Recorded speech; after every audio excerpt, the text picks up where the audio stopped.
몇 년 전 저는 처음으로 이 사진들을 발견했습니다.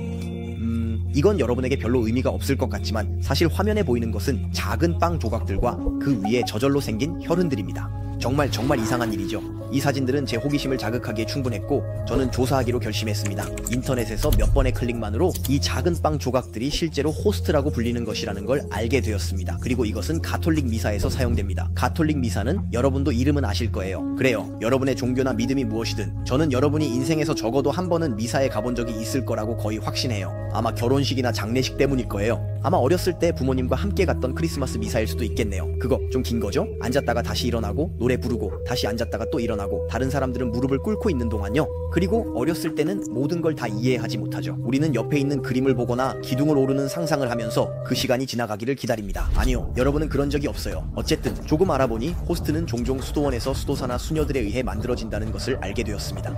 사실 레시피는 아주 간단해요. 밀가루와 물만 있으면 됩니다. 그게 전부예요. 효모나 발효종은 없습니다. 대체로. 그래서 호스트가 평평하게 유지되고 작은 흰색 원반처럼 되지만 바게트나 빵 덩어리처럼 부풀지 않는 거예요. 예를 들어 여러분이 빵집에서 자주 사는 그런 것들처럼요. 하지만 제 연구를 진행할수록 이상한 일들이 점점 더 쌓여갔습니다. 예를 들어 여러분은 제가 지금 말씀드릴 요소가 가톨릭 교회에 있다는 걸 몰랐을 거라고 확신해요. 교회에 들어가면 꽤 좋습니다. 건축물은 종종 꽤 멋져요. 좋았던 점은 도시에서 소음이 가득할 때 그곳은 조용하고 평화로워요. 하지만 저는 파리에 있을 때 그게 좋았어요. 정오와 오후 2시 사이에 교회에 가는 거죠. 그 분위기는 꽤 편안했어요. 스테인드 글라스에서 나오는 빛, 고요함, 그리고 가끔은 촛불의 향기. 무슨 멋진 장소인 건 사실이에요. 그리고 앞쪽에 있는 그 작은 빨간 불빛에 주목해 본 적이 있나요? 아, 제가 이렇게 말하니 뭔가 떠오르시죠? 저기 작은 빨간 불빛이 있어요. 왜냐하면 옆에 우리가 성전황이라고 부르는 금색 상자 안에 자물쇠로 잠겨있는 그곳에 시보아르라고 부르는 일종의 컵이 있어요. 그리고 그 시보아르 안에는 그 호스트가 들어있는데 우리가 성체라고 부르는 호스트입니다. 하지만 특별한 건 없다고 말할 거예요. 여러분은 처음 사진들과의 관계가 궁금할 거예요. 솔직히 지금부터 말씀드릴 내용을 발견했을 때 정말 놀랐어요.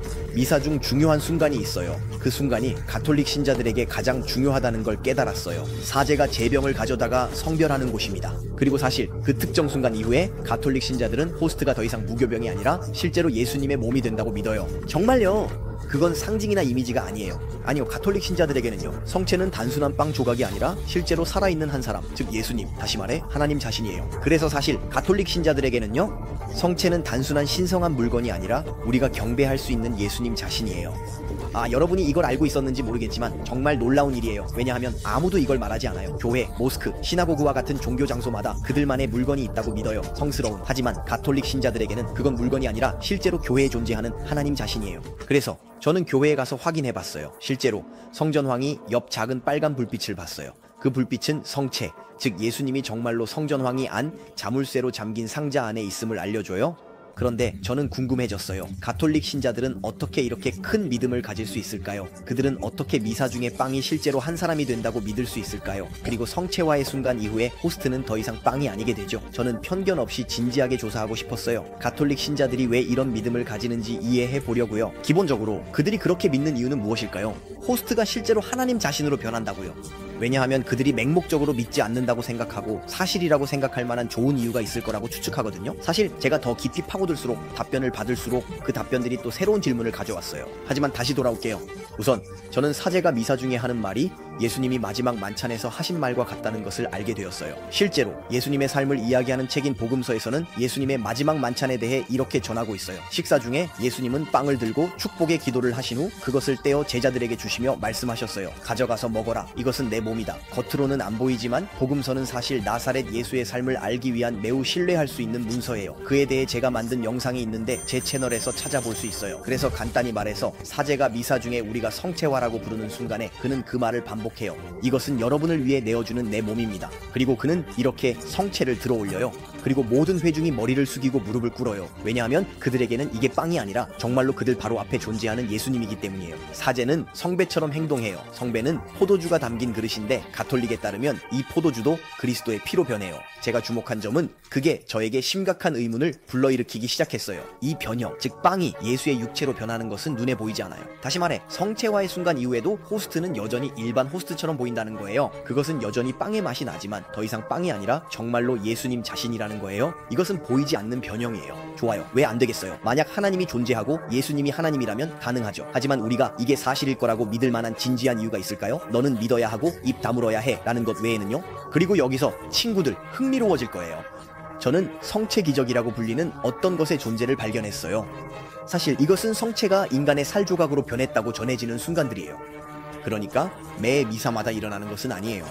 각 성체마다 이것은 하나님이 하시는 기적이라고 해요. 우리가 보지 못하더라도 수시로 변형이 발생합니다. 예수님 안의 빵은 보이지 않지만 흔들리는 신자들의 믿음을 강화하려면 확실히 보일 수 있을 거예요. 저는 생각했어요. 이걸 조사하고 알아보자고. 솔직히 저는 그런 이야기를 들어본 적이 없었어요. 빵이 사람이 된다면 인간의 행동 없이, 어떤 속임수도 없이, 어떤 조작도 없이 미친 일이 될 거예요. 가톨릭 신자들의 믿음을 확실히 확인해 줄 거예요. 우선 여러분은 왜 이걸 성체 기적이라고 부르는지 궁금해 할 거예요. 사실 성체의 다른 이름이 바로 성체성사예요. 성체성사는 유카리스테인에서 유래, 감사하다는 의미예요. 성체성사의 기념은 미사예요. 신자들이 하나님께 예수님을 주신 것에 감사하는 시간이죠. 하지만 어쨌든 본론으로 들어가죠.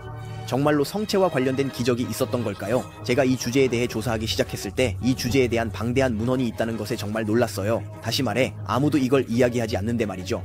예를 들어 2006년에 15세로 세상을 떠난 이탈리아의 한 청소년 카를로스 아쿠티스가 있어요. 그는 역사 속에서 일어났다고 전해지는 100개 이상의 성체 기적을 정리한 웹사이트를 만들었어요. 그의 웹사이트는 여러 언어로 제공되며 모든 시대와 다양한 나라에서의 성체 기적을 소개하고 있어요. 아르헨티나, 오스트리아, 벨기에, 콜롬비아, 크로아티아, 이집트, 프랑스, 독일, 인도, 이탈리아, 멕시코, 네덜란드. 원리를 이해하셨죠? 그렇다고 해서 이 모든 기적이 진짜라는 뜻은 아니에요. 하나씩 살펴보면서 그들이 정말 어떤 가치가 있는지 알아보죠. 가톨릭 신자들이 기적을 주장해요. 생각을 멈출 수 없었어요. 카를로스 아쿠티스의 삶을 발견하면서 그는 지혜로운 젊은이였어요.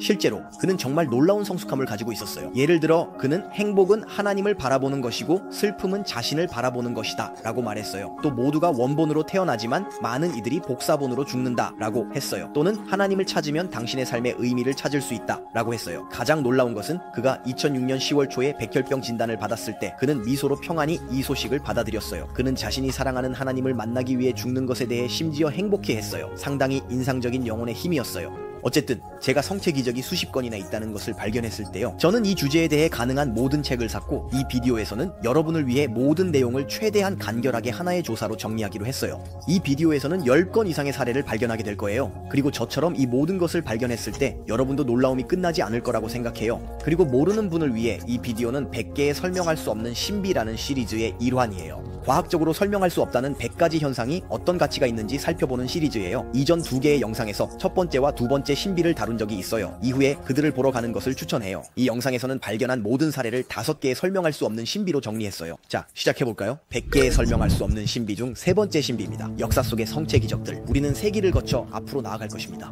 조금씩 연대순으로. 그리고 저는 마지막에 가장 좋은 것을 남겨두고 있어요. 즉 아주 최근의 성체 기적들로. 그중 일부는 불과 몇 년 혹은 몇 개월 전에 일어났던 것들이에요.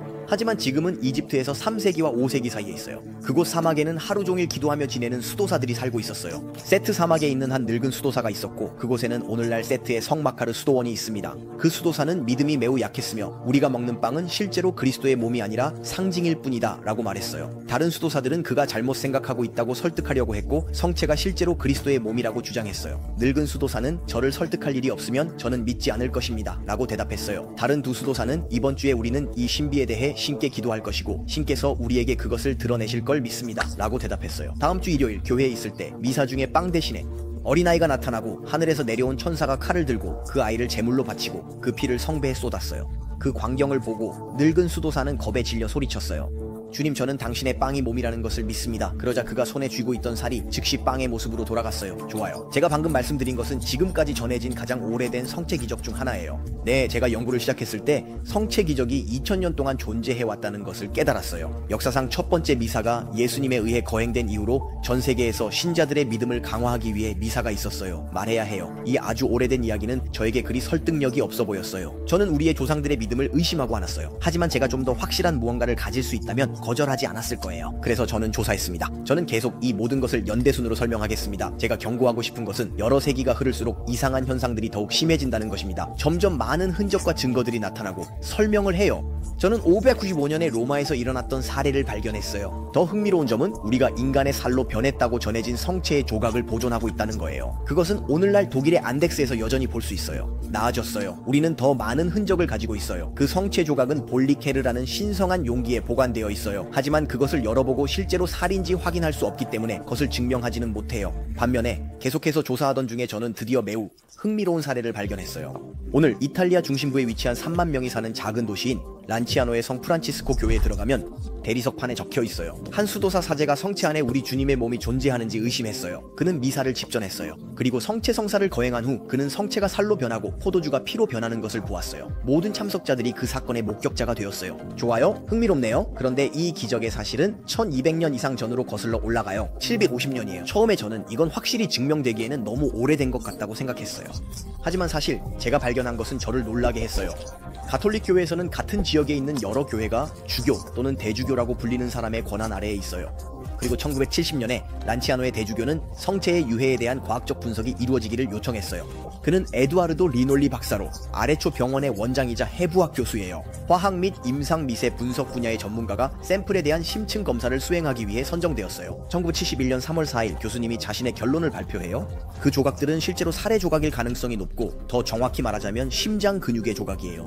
그 피는 실제 인간의 피이며 혈액형은 AB형이라고 해요. 좋아요. 지금까지는 꽤 인상적이긴 해요. 하지만 8세기에 우리의 조상들이 시체에서 주워온 살해 조각들을 유물함에 넣었을지도 몰라요. 처음에 성체였다는 것을 증명할 수 없어요. 반면에 놀라운 것은 그 조각들이 1200년 동안 보존되었다는 거예요. 특별한 보존 기술이 적용되지 않았다고 분명히 언급하고 있어요. 거기서부터 이상해지기 시작해요. 이러한 보관 조건에서는 공기 중에 모든 박테리아가 존재한다고 분명히 밝혔습니다. 중세시대에 전혀 밀폐되지 않은 전혀 진공 상태가 아닌 유물함에서 그 살해 조각들은 수세기 동안 분해되었어야 해요. 보통 몇 개월 또는 몇 년이 지나면 이렇게 공기 중에 방치된 시체는 완전히 분해되죠. 하지만 끝난 게 아니에요. 제가 정말로 충격을 받은 부분, 아무도 설명할 수 없는 부분은 잘 들어보세요. 그 피가 완전히 신선한 인간의 피에 들어있는 모든 요소를 포함하고 있다는 거예요. 저는 기술적 내용은 피할게요. 원하신다면 혈액 분석을 위해 가능한 것, 전기영동 분석을 통해 현재 혈액에 있어야 할 모든 단백질을 시각화할 수 있어요. 그래서 안티아노의 샘플에 대해 그렇게 진행된 거예요. 그리고 혈액에 포함된 단백질은 신선하고 정상적인 인간의 혈액과 완벽하게 일치해요. 이 과학적 이상 현상만으로도 에두아르도 리놀리 교수의 결론에 모든 시선이 집중되었어요. 그가 잘못했을까요? 만약 리놀리 교수가 진실을 말하고 있다면 우리는 정말로 기적을 마주하고 있는 거예요. 설명할 수 없는 신비, 1200년 된 혈전이 보존되었을 뿐만 아니라 일반 혈액처럼 반응한다는 거예요. 이런 신비로운 상황에 직면하여 1973년 세계보건기구의 고위위원회는 리놀리 교수의 결론을 검증하기 위해 과학위원회를 임명했어요. 작업은 지속되었습니다. 15개월 동안 500개의 검사가 수행되었어요. 교수님의 모든 결과가 확인되었어요. 1976년 12월 뉴욕과 제네바에서 발표된 WHO와 UN의 연구 요약에서 과학은 자신의 한계를 인식하고 불가능한 설명을 제공할 수 없다는 점에서 멈춘다고 선언되었어요. 좋아요. 분명히 설명할 수 없는 무언가가 있는 것 같아요. 그리고 더 알고 싶은 분들은 브루노 사마시치아의 란치아노 기적에 관한 이 책을 읽어보세요. 그는 혈액에 대한 모든 과학적 분석을 자세히 보여주며 모든 표와 관련된 기술적 세부사항을 포함하고 있습니다. 재미있지는 않지만 적어도 이게 정말 확실하다는 걸 보여줍니다. 하지만 이게 끝이 아닙니다. 나는 정말로 놀라움의 끝이 없었습니다. 세기가 지날수록 나는 성체 기적이 많고 훨씬 더 확실하게 증명되었다는 것을 보았습니다. 첫눈에 보기에는 생각보다 더 그렇네요. 단순한 과학과 자연적인 설명으로는 훨씬 더 설명하기 어렵습니다. 자, 하지만 더 인상적인 것들을 테스트하기 전에 몇 가지 다른 예를 들어볼게요. 예를 들어 1264년에 이탈리아 볼젠에서 일어난 기적이 있습니다. 한 호스트가 미사 중에 거의 피로 터질 듯 했고 그로 인해 교회의 청화 돌들까지 튀었다고 할 수 있습니다. 그래서 오늘날에도 여전히 교회의 일부 돌들에는 피 자국이 남아있고 우리는 여전히 피가 묻은 천을 가지고 있습니다. 그리고 그 시점부터 우리는 사건이 발생했을 때 미사에 참석했던 사람들의 잘 문서화된 증언과 함께 서면 기록을 갖기 시작합니다. 예를 들어 기적의 시대에 작성된 한 문서가 있습니다. 그 사건을 세자르와 세베로 두란티노라는 공증인이 기록했습니다. 내 채널에서 설명할 수 없는 신비에 대한 첫 번째 조사에서 말했듯이 오래되었다고 해서 그것이 입증되지 않은 것은 아닙니다. 우리는 훨씬 더 오래된 것들에 대해서도 매우 잘 알고 있습니다. 예를 들어 줄리어스 시저의 사망에 대한 정확한 상황처럼요. 그래서 역사 속에서 성체 기적의 수가 많습니다. 그들의 다양한 나타남과 지구상의 위치는 단순히 손짓으로 무시할 수 있는 것이 아닙니다. 우리는 현실과 우리가 가진 증거에 맞서야 합니다. 그리고 그것이 내가 이 조사에서 하려고 했던 것입니다. 사실 성체 기적에 대해 어떤 사람들은 내가 소개해서 보여준 사진처럼 빵 위에 나타나는 붉은 얼룩을 설명하려고 했습니다. 세라티아 마르케센스라는 박테리아에 의해 이것은 혈색소를 형성하는 박테리아로 탄수화물이 포함된 음식에서 실온에서 자랍니다. 이 박테리아는 실제로 피를 연상시킵니다. 하지만 성체 기적에 대해서는 과학적 연구가 진행되었을 때 연구자들을 바보로 취급해서는 안 됩니다. 그들은 인간의 피를 인식할 수 있고 특히 란치아노에서처럼 혈액형을 더 정확하게 지적할 수 있었습니다. 그리고 그것이 심장 조각이었다는 것입니다. 볼제나의 기적에 관해서는 유물의 천에서 진짜 피의 자국이 플라즈마와 혈청으로 나뉘어져 있으며 복원 과정에서 자외선 사진을 통해 확인되었습니다. 2015년 초 프랑스 보르도에서 1822년 2월 3일 일요일에 발생한 성체 기적이 있습니다. 그날 오후 4시에 보르도시에서 수녀원에 있는 한 예배당에서 아우렛의 수녀회 공동체가 있습니다. 그곳에서는 수녀들이 성체라고 불리는 것을 경배하는 작은 의식이 있습니다. 성체는 바로 성체 성사가 노출되어 신자들이 경배할 수 있도록 하는 것을 말합니다. 미안해요. 복잡한 말이 많았죠. 신부, 금의 수도원장. 그래서 성체를 설치하기 위해 온 것입니다. 왜냐하면 오직 사제만이 그것을 할 권리가 있기 때문입니다. 그리고 약 20분 동안 지속되는 의식 중에 갑자기 비정상적인 현상이 발생합니다. 회중은 성체에서 살아 움직이고 고개를 숙이고 미소 짓는 그리스도의 얼굴을 봅니다. 좀 더 정확하게 말씀드리자면 저는 사제의 증언 중 한 부분을 읽어드리겠습니다. 왜냐하면 사실 그 당시 예배당에 있었던 21명 중 14명의 서면 증언이 보존되어 있기 때문입니다. 그리고 더 알고 싶으신 분들을 위해 이 사건은 매우 잘 문서화되어 있습니다. 모든 출처를 찾을 수 있습니다. 예를 들어 이 책 보르도 사건의 이야기와 증언 1122에서 사제가 성체에서 본 예수님을 묘사할 때의 이야기가 있습니다. 그의 모습은 매우 하얗고 약 30세 정도의 젊은 남성을 나타냈습니다. 아주 아름다웠습니다. 그는 짙은 빨간색 스카프를 두르고 있었습니다. 그는 가끔 오른쪽과 앞쪽으로 고개를 숙였습니다. 감명을 받고 눈을 믿을 수 없었던 나는 처음에는 이것이 환상이라고 생각했습니다. 하지만 기적은 계속되었고 이 불확실한 상태에 머물 수 없었습니다. 향로 든 아이에게 다가오라고 손짓했다. 그에게 특별한 걸 못 받는지 물었습니다. 그는 이미 같은 경이로움을 받고 지금도 보고 있다고 했습니다. 제가 모든 내용을 다 읽지는 않을게요. 솔직히 좀 길어요. 하지만 대체로 성체를 바라본 모든 사람들은 그 안에서 예수님의 모습을 매우 뚜렷하게 보았습니다. 솔직히 말해서 모든 일치하는 증언을 읽어보십시오. 원하시면 그렇게 하실 수 있습니다. 모두가 거짓말을 했다고 생각하기는 어렵습니다. 그들은 단순히 자신들이 본 것을 아주 소박하게 이야기하려는 정직한 사람들입니다. 우리는 꽤 다양한 증인들이 있습니다. 왜냐하면 수녀들 외에도 우리는 성체를 들고 있는 아이, 학생들, 그리고 종교가 없는 여성들도 있었습니다. 그리고 델로르 신부는 우연히 있었습니다. 그것은 공동체를 담당하던 사제가 아니었습니다. 집단 환각이라는 가설에 대해서는 이전 조사에서 이 가설이 불가능하다는 점을 이미 보여주었습니다. 게다가 예수님의 얼굴이 성체 안에 나타난 다른 성체 기적들도 있었습니다. 예를 들어 1902년 1월 26일 라레위니옹의 생드레 성당에서 하인 라콩부 신부가 집전한 미사 후에 성체에 대한 경배가 있었습니다. 그래서 성체에 대한 경배는 성체가 모두의 시선에 드러나는 것입니다. 모든 사람들이 빨리 그것을 볼 수 있도록 그를 기도하고 경배하세요. 왜냐하면 그들에게는 예수님이기 때문입니다. 그리고 이 경배 중에 많은 증인들에 따르면 예수님의 얼굴이 성체 안에 몇 시간 동안 뚜렷하게 나타났습니다. 경배가 끝날 때 사라지기 전에 우리는 이것을 알 수 있습니다. 왜냐하면 얼굴이 나타났을 때 그 소문이 몇 분 만에 섬 전체에 퍼졌기 때문입니다. 그래서 많은 인파가 있었고 그 중에는 기자들과 수도의 사람들도 포함되어 있었습니다. 생드니는 기적을 보기 위해 교회에 왔습니다. 따라서 수천 명의 사람들이 이 기적을 직접 목격했다고 추정됩니다. 몇 시간 동안 보였고 그 후에 증언할 수 있었습니다. 그렇지 않아요. 이와 유사한 또 다른 현상이 훨씬 더 최근에 발생했으며 심지어 사진으로도 찍힐 수 있었습니다. 2001년 5월 5일 인도 남부의 치리타코남입니다. 사제인 존슨 아버지는 나중에 성체가 있는 성체함을 열었을 때 성체 위에 인간의 얼굴처럼 보이는 형체가 있음을 보았다고 증언할 것입니다. 감동받아 신자들에게 기도를 요청했습니다. 혼자 얼굴을 보고 있다고 생각했어요. 아이에게 무엇을 보고 있는지 물어봤습니다. 남자의 형체를 봐요 라고 대답했습니다. 다른 신자들이 성체를 바라보고 있다는 것을 주목했습니다. 경배가 시작되었습니다. 시간이 지남에 따라 그 남자의 형체는 더 뚜렷해졌습니다. 저는 말할 용기가 없어서 울기 시작했어요. 그 후에 그는 이 순간을 영원히 남기기 위해 사진작가를 불렀습니다. 그리고 오늘날 우리는 여전히 그 사진들을 가지고 있습니다. 하지만 역사 속의 이러한 기적들에 대해 너무 길게 말하고 싶지 않습니다. 이미 너무 많아서 여러분에게 모두 소개할 수는 없어요. 그리고 어쨌든 역사 속의 모든 이러한 기적들, 특히 란치아노의 기적은 충분하다고 생각합니다. 함께 보면 그들은 실제로 과학으로는 설명할 수 없는 신비를 형성합니다.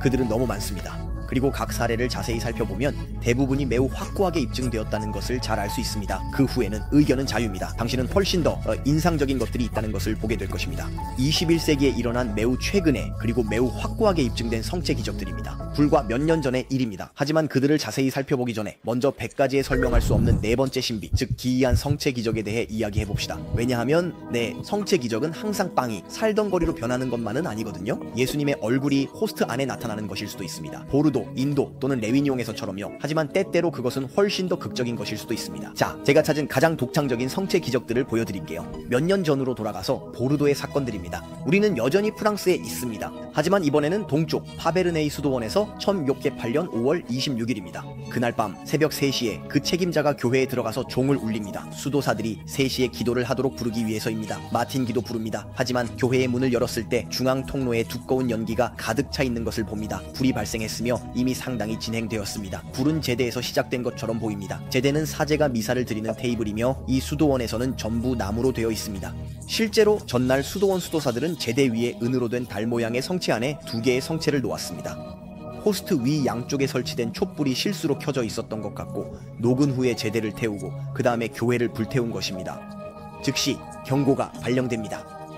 수도사들이 급히 도착해 불을 끕니다. 그들은 아직 뜨거운 자해 속에서 파괴된 가구의 몇 가지 잔해를 회수하려고 시도합니다. 완전한 패닉입니다. 당연히 짐작하셨겠죠. 그런데 2가지 기적이 일어날 것입니다. 파괴된 잔해들, 타버린 청화 반쯤 녹은 촛대 수도사가 교황의 편지와 배상송 대주교의 편지를 발견합니다. 편지 모두 완전히 손상되지 않았습니다. 그런데 이 2 편지는 나무로 된 제대 앞에 놓여 있었고 제대는 완전히 타버렸습니다.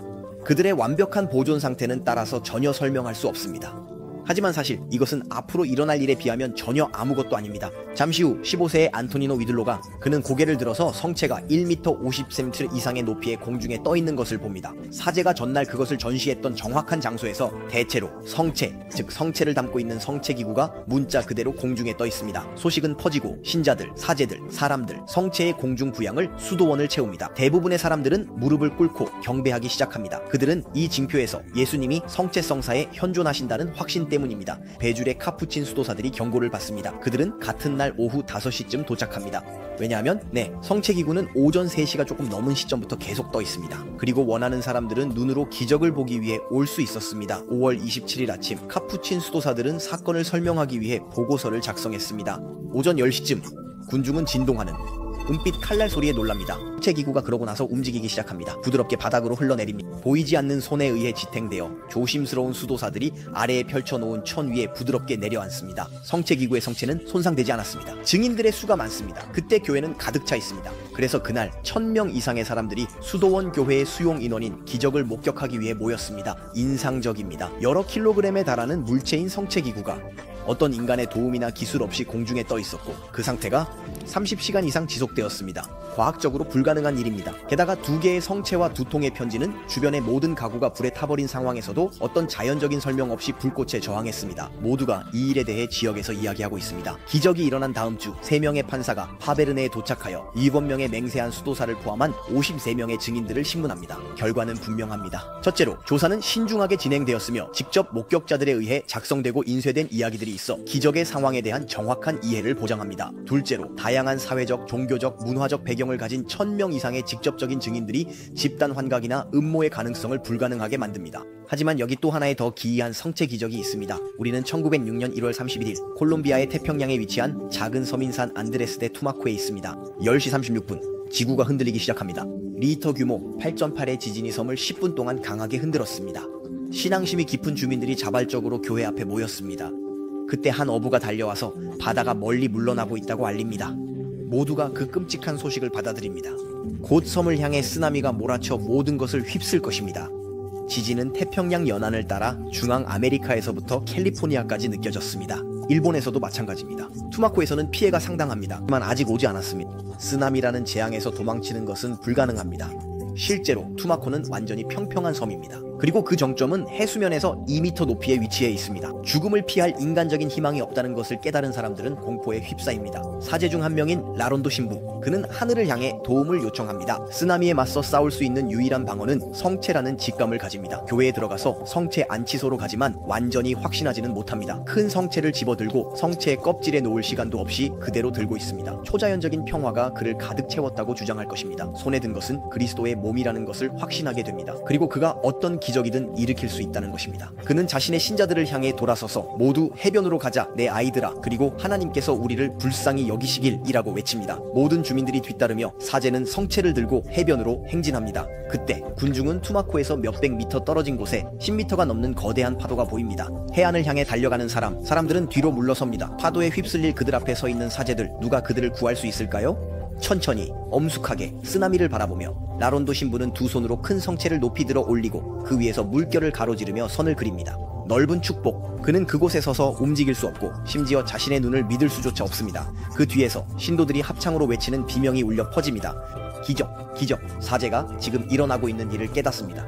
그 거대한 파도는 그에게 부딪히지 않고 그 자리에서 멈춰서 몇 초 동안 머물렀다가 떠났다. 우리는 바다 물러나며 바다는 진정되고 서서히 평소의 모습으로 돌아옵니다. 호스트는 교회로 가져가죠. 감사의 기도가 이어지는 가운데 성체 안치대에 놓이고 신도들은 밤늦도록 그것을 경배합니다. 이 이야기는 너무 거대해서 제가 무슨 말을 하는지 아신다면 약간의 의구심을 가질 수도 있을 것 같습니다. 하지만 사실 제가 조사해보니 제가 이전에 말씀드린 다른 사례들과 마찬가지로 얼마나요? 처음 봤을 때 생각했던 것보다 훨씬 더 확고하고 입증된 것이었습니다. 사실 우리가 가진 많은 증언들 외에도 이 기적이 진짜라는 간단한 증거는 1906년 1월 31일의 지진 존재를 누구나 확인할 수 있다는 것입니다. 그리고 그가 다른 곳에 끼친 막대한 피해, 예를 들어 파나마에서는 거리들이 파괴되었고 배들이 항구에서 밀려나 도심에서 발견되었습니다.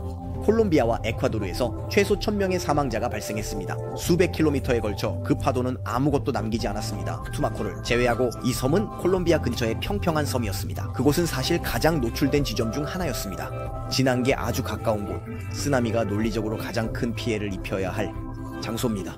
그런데도 전혀 피해가 없고 파도의 흔적도 없고 아무것도 전혀 없습니다. 그리고 마을 사람들은 모두 같은 이야기를 합니다. 그 파도 앞에서 들려진 호스트에 대한 이야기입니다. 우리는 인간적으로 완전히 설명할 수 없는 무언가가 실제로 일어났다는 것을 받아들일 수밖에 없습니다. 오늘날에도 그 기적이 일어난 해변은 여전히 기적의 해변으로 알려져 있습니다. 좋아요. 성체가 쓰나미를 막았다니 미쳤어요. 하지만 성체가 화재를 막은 경우도 있습니다.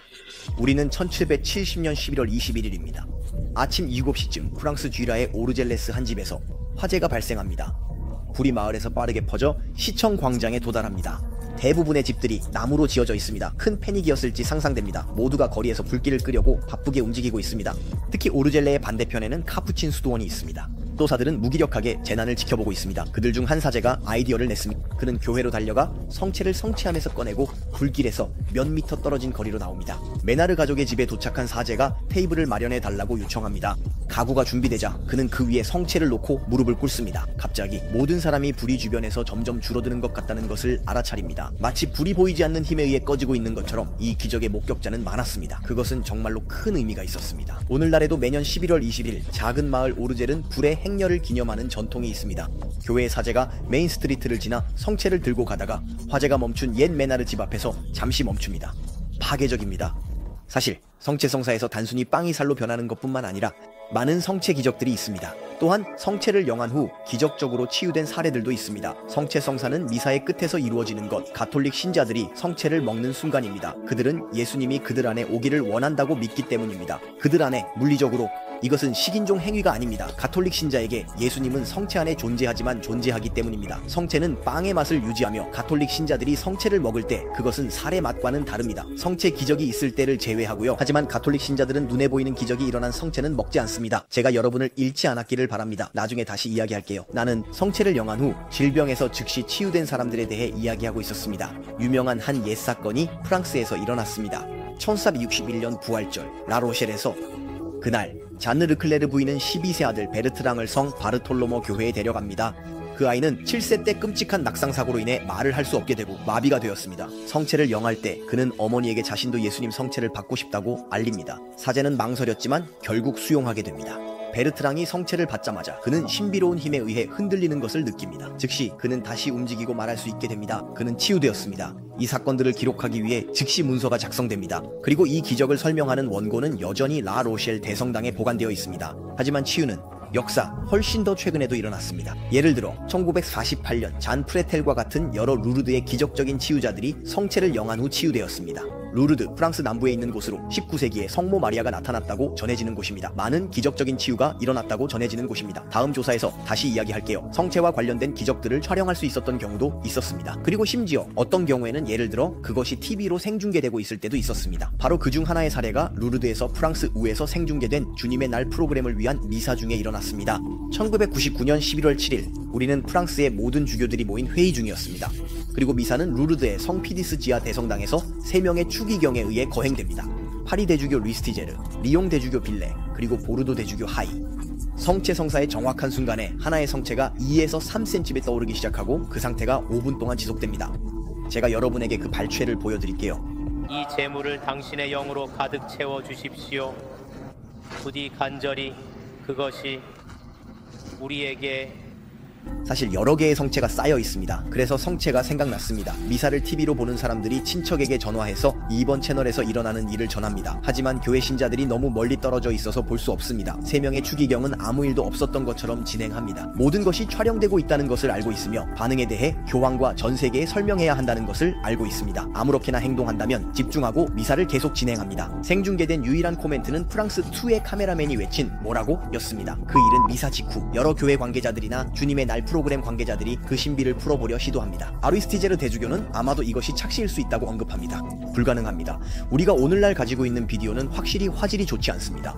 하지만 충분히 선명합니다. 성체가 객관적으로 떠오르는 모습을 뚜렷하게 보기 위해서입니다. 비디오에서 조작이 있었다는 가설은 분명히 고려할 수 없습니다. 왜냐하면 그 이미지는 실제로 생중계되었기 때문입니다. 촬영팀이 성체를 띄우기 위해 일종의 바람을 불어넣는 장치를 사용해 좋은 장난을 치고 있다고 의심하기도 했습니다. 그런 종류의 장치는 발견되지 않았습니다. 프랑스2의 기술자는 실제로 이렇게 언급했습니다. 그들은 이런 종류의 바보짓보다 할 일이 더 많았을지도 모른다고요. 습기를 언급하며 설명을 찾으려 했습니다. 지하에 있는 바실리카에서 떠오른 것이기 때문에 습기가 있는 곳에서 조명기구의 열 충격이 아래쪽 성체를 부풀게 했을 수도 있습니다. 그 결과 부푼 성체가 위쪽 성체를 들어올렸을 것입니다. 바보 같은 생각은 아니에요. 하지만 아래 성체는 평평하고 두 성체 사이 강역이 보입니다. 두 성체 사이의 강역을 통해 주례하는 주교의 옷이 잘 보이기 때문입니다. 마지막 가설은 일부 사람들이 제기하려고 했던 것이며 심지어 일부 가톨릭 신자들, 즉 몽펠리에 의과대학의 박사이자 강사인 장 바티스트 리노도 신부도 포함됩니다. 그렇습니다. 그리고 다행히도 가톨릭 신자들은 쉽게 믿지 않으며 물론 모든 가능한 자연적 가설을 탐구하려고 합니다. 그래서 어떤 사건이 기적이고 초자연적이라고 선언하기 전에 말이죠. 리노도 신부는 이렇게 설명합니다. 만약 두 성체의 내부 양면에 양전하가 생겼다면 위쪽 성체가 떠오를 수 있었다고요. 같은 전하가 2개 있으면 서로 밀어내기 때문입니다. 물론 무교병이 전기를 띨 수 있어야 한다는 조건이 있습니다. 그래서 일부는 성체를 전기 충전을 측정하는 전기계에 제출하기 전에 양모천으로 문지르려 했습니다. 하지만 결정적인 결과는 없었습니다. 오늘날까지 가톨릭 교회는 기적이라 결론 내지 않았습니다. 그녀는 이 사건을 중요하게 여기지 않았고 이에 대해 언급하지 않았습니다. 일부 가톨릭 신자들 이것이 기적이라고 생각하지 않으며 확신할 수는 없다고 생각합니다. 제가 말씀드린 마지막 가설 때문에 이 레비테이션은 성체성사 순간에 시작되었다는 점을 잘 이해해야 합니다. 그러니까 만약 이게 전기적인 현상이라면 대단한 우연일 것입니다. 하지만 결국 각자가 자신의 의견을 가지는 것이고 어쨌든 이례적인 성체 기적은 많이 있었습니다. 사실 더 알고 싶은 분들을 위해 저는 장마리 마티오의 이 책을 추천합니다. 이 책은 많은 내용을 정리해 놓고 있습니다. 그리고 일반적으로 더 알고 싶으시다면 가톨릭 신앙과 관련된 질 높은 심층 콘텐츠를 제공하는 에디파이언트.fr 뉴스레터가 있습니다. 구독하세요. 설명란에 링크를 올려드릴게요. 매달 모든 증거가 담긴 조사 파일을 받게 될 것입니다. 자, 이 설명할 수 없는 4번째 신비를 마무리하기 위해 20년 전의 마지막 예를 소개할게요. 우리는 2004년 11월 8일 독일에 있습니다. 400명이 가족의 어머니와 함께 몇 년째 성모 마리아가 나타난다고 전해지는 지베르니크 교회에 모여 있습니다. 마누엘라 스타크. 그날 저녁 6시 15분쯤 성체 조배가 시작됩니다. 즉 모든 사람들이 성체 주위에 모여 기도하는 것입니다. 사제가 성체를 2년 전에 교회에 기증된 새로운 성체 껍데기에 놓았습니다. 그 안에는 성체를 둘러싼 12사도가 그려져 있었습니다. 약 10분 후 갑자기 성체 껍데기의 문이 저절로 열리는 것처럼 보이고 성체가 살짝 뒤로 이동합니다. 특히 매력적인 얼굴을 가진 아이가 그 위에 나타납니다. 현재로서는 앞줄에 앉은 신자들만 이 기적을 목격하고 있습니다. 이상한 점을 발견한 사제는 성체 껍데기 안에 성체를 올바르게 다시 놓고 문을 안전하게 닫습니다. 하지만 그는 그 다음 순간에 비명을 지르지 않을 수 없었습니다. 아기 예수님이 성체 위에 1m 떨어진 곳에 나타났습니다. 총 80명 정도가 그날 밤 지베르니크의 성체 껍데기에서 아기 예수님을 분명하고 오랫동안 보았다고 증언했습니다. 그래서 파베르네에서 떠오르고 불꽃에 저항하는 성체와 투마코에서 쓰나미를 막거나 오르젤레에서 화재를 막는 성체가 있습니다. 라로셸이나 루르드에서 치유되는 다른 것들처럼 원래의 성체 기적은 부족하지 않습니다. 그리고 저는 이 모든 것이, 즉 우리의 네 번째 불가사의한 신비를 형성하는 것이 물리학의 법칙만으로는 완전히 설명하기 매우 어려운 전체를 나타낸다고 생각합니다. 지금 보세요. 최근에 제가 발견한 몇 가지 성체 기적을 보여드리겠습니다. 몇몇은 불과 몇 년 전, 심지어 몇 달 전의 일입니다. 자, 시작하겠습니다. 우리의 다섯 번째 설명할 수 없는 신비는 부에노스아이레스와 틱슬에서 매우 확실하게 증명된 성체 기적에 관한 것입니다. 1992년 5월 1일 금요일 아르헨티나의 수도에서입니다.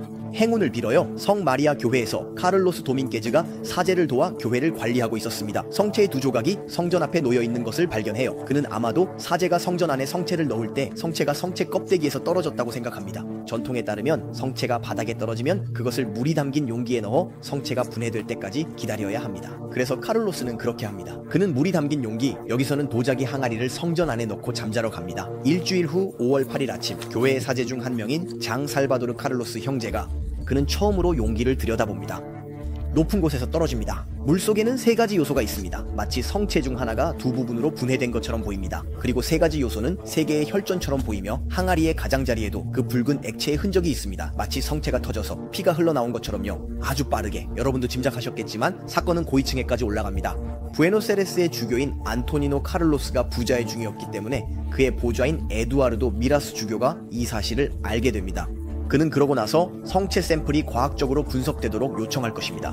상당히 논리적입니다. 매우 빠르게 두 명의 의사가 선정됩니다. 첫 번째는 이자벨 보토 박사로, 그녀는 종양학자입니다.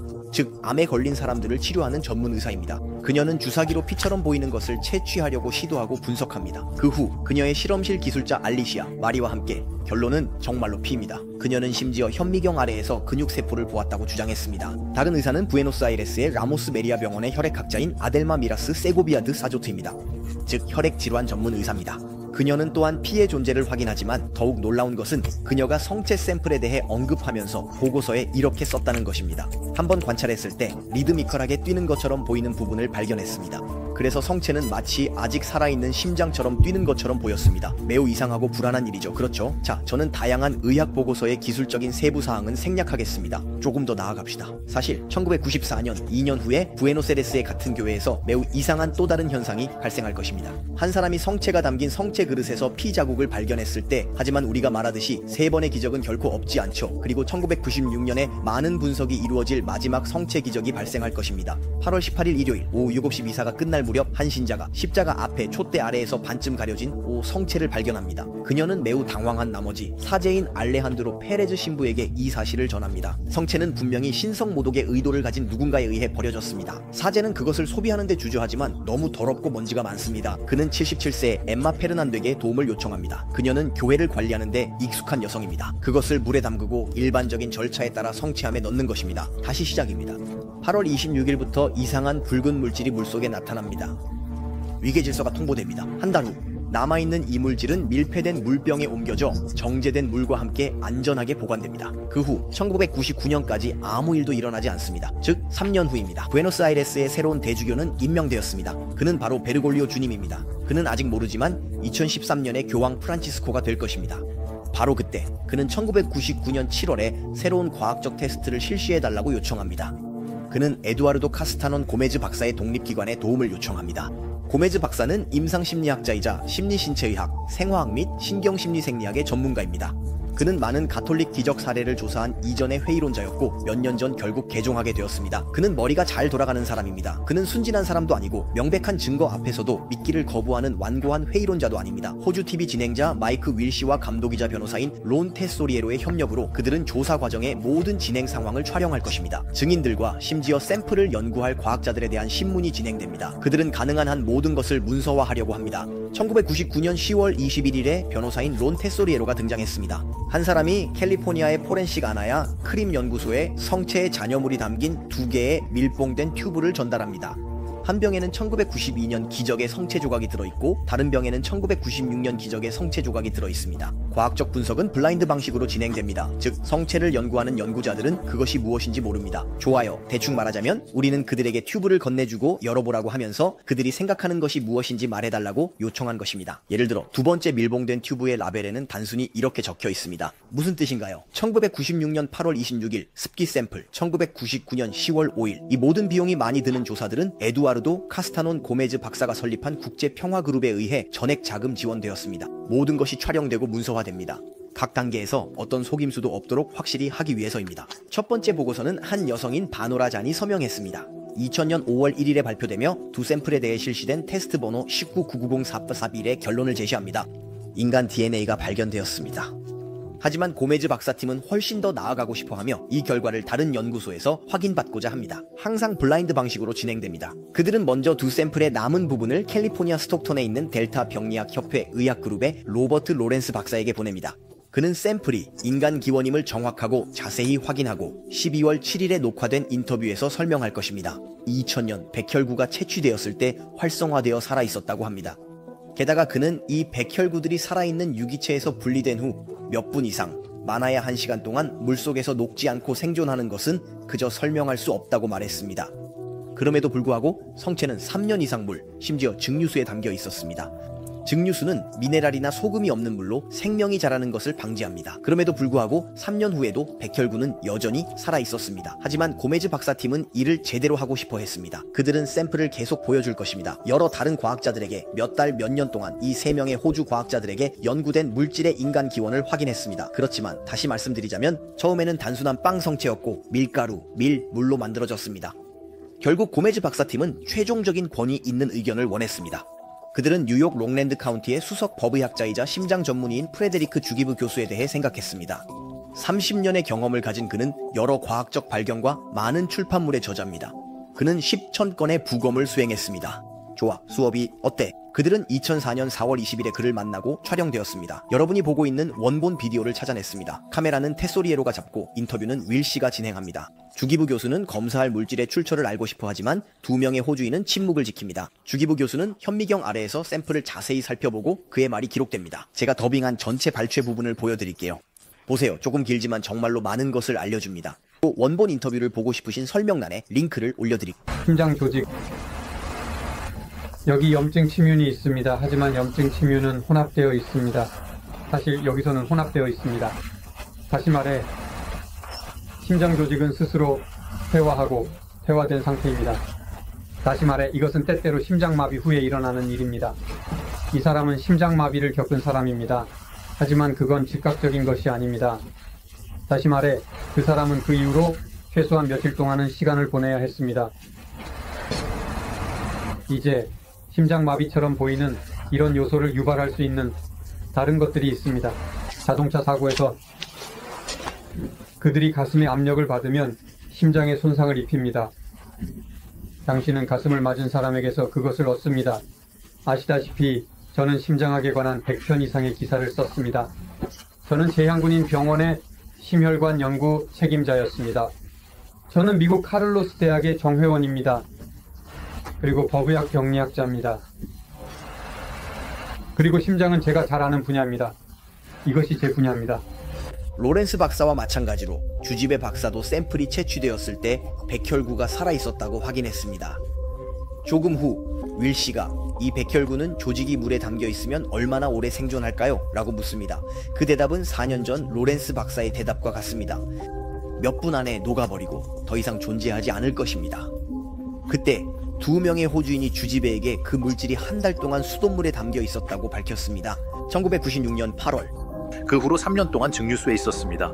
또 다른 문제는 심장 조직이 어떻게 3년 동안 물속에서 생존할 수 있었는가 하는 것입니다. 이 조직은 3년 물속에 있었습니다. 환상적입니다. 포르말데히드가 아니라 물이었다고 확신해요. 우리는 그것이 물이었다고 확신합니다. 믿기 어려운 일입니다. 왜냐하면 여기 있는 조직은 잘 고정되어 있기 때문입니다. 그건 놀라운 나중에 그는 이렇게 오랜 시간 동안 물속에 있으면 백혈구만 사라지는 것이 아니라는 점을 분명히 합니다. 하지만 다른 모든 인간 세포도 인식 가능한 형태를 잃게 될 것입니다. 그는 나중에야, 그리고 큰 놀라움 속에서 그 재료가 성체에서 나왔다는 것을 밝혔습니다. 그래서 성체는 심장 조각으로 변했습니다. 많은 고통을 겪은 심장 조각입니다. 이것은 자연스럽게 십자가에 달린 예수님을 떠올리게 합니다. 그는 끔찍한 고통 속에서 죽었습니다. 원하시는 분들을 위해 인터뷰 전체를 설명란에 올려드리겠습니다. 주지배의 최종 보고서는 2005년 3월에 나올 것입니다. 부에노스아이레스에서 일어난 일은 그 자체로 너무나도 인상적입니다. 다양한 과학자들에 의해 그렇게 잘 증명되었습니다. 그리고 도전합니다. 물리학의 모든 법칙이 충분히 설득력이 있다는 것, 즉 성체의 기적이 실제로 존재한다는 것입니다. 실제로 여기서만 해도 우리는 최소한 3가지 기적을 한 번에 보고 있습니다. 첫째, 빵이 심장 조각으로 변한 것입니다. 둘째, 이 심장 조각이 여러 해 동안 증류수에 보존되었다는 사실입니다. 셋째, 모든 이 세월이 지나고도 백혈구가 여전히 살아있었다는 사실입니다. 하지만 인상적인 것은 부에노스아이레스 성체 기적은 최근 성체 기적 중 하나입니다. 그리고 현상의 다양성과 지구상의 다양성은 더 이상 의심의 여지를 남기지 않습니다. 제가 소개할 때 보여드렸던 사진들 기억나시죠? 그 이야기를 하게 될 것입니다. 우리는 20년도 안 된 시점에 있습니다. 2006년 10월 22일 멕시코의 틱슬레에서 600명 이상의 사람들이 러폴도 로케 신부와 리노도 하인 에스테반 신부, 즉 페르레이토가 이끄는 영적 퇴각 주말에 참여했습니다. 이번 일요일 미사는 시청에서 열립니다. 왜냐하면 600명의 참가자가 생마르탱 드 투르의 작은 교회에 들어갈 수 없기 때문입니다. 두 수녀가 성체 성사를 나누는 데 도움을 줍니다. 신자들이 성체를 받기 위해 다가오는 성체 성사 순간에 말이죠. 갑자기 두 수녀 중 한 명인 아렐리 마리 수녀가 멈추고 줄을 서 있는 신자들 앞에서 창백해집니다. 눈물로 호텔로 돌아갑니다. 페르레이토 신부에게 가서 손에 들고 있는 성체 그릇을 보여줍니다. 하나의 성체가 피로 얼룩져 있습니다. 그것은 촉촉하고 부서지기 쉬워서 부드럽게 만지면 작은 조각이 떨어져 나옵니다. 페르레이토 신부 러폴도 신부는 대화 중 페르레이토 신부가 외칩니다. 이건 기적입니다. 그리고 그녀는 회중 앞에서 신선한 피방울 몇 방울로 얼룩진 성체를 보여줍니다. 사람들은 감동을 받고 박수와 눈물을 흘립니다. 좋습니다. 핵심적인 부분에서 여러분과 저에게 흥미로운 것은 그 이후에 진행된 과학적 분석들입니다. 부에노스아이레스의 성체 기적과의 유사점은 놀랍습니다. 그리고 두 가지 모두 극히 잘 증명되었습니다. 그래서 저는 이 두 가지를 함께 모으고자 했습니다. 이 5번째 설명할 수 없는 신비에서 구체적인 성체 기적들입니다. 이미 방법은 동일했습니다. 다시 한번 전문성과 철저함으로 유명한 카스타논 고메즈 팀이 모든 것을 감독하도록 위임받았습니다. 부에노스아이레스와 마찬가지로 여러 독립과학연구소에 밀봉된 샘플들이 보내졌습니다. 눈치채지 못하게, 즉 샘플이 실제로 성체 조각이라는 것을 명시하지 않고 말이죠. 여러 해의 조사 끝에 2013년 5월 25일 칠판 친구의 센티멘토스 오디토리움에서 조사의 모든 결론을 발표하는 회의가 열렸습니다. 그것은 유튜브에서 볼 수 있습니다. 여기에서도 제가 설명란에 링크를 올려드릴게요. 실험실의 결론은 항상 같았습니다. 부에노스아이레스와 마찬가지로 란치아노에서도요. 첫째로, 실제로 인간의 피가 발견되었습니다. 예를 들어 볼리비아 라파스에 있는 제넥스 연구소는 혈액의 적혈구에 존재하는 단백질인 헤모글로빈의 존재를 확인했습니다. 회의 중 화면에 보여지는 것은 수잔나 피넬 박사가 인간의 헤모글로빈을 검출하기 위한 테스트를 수행하는 모습입니다. 그리고 나서 서로 다른 방법을 사용한 2개의 독립적인 연구가 같은 결론에 도달했습니다. 인간의 피는 바로 그 성체의 내부에서 나왔습니다.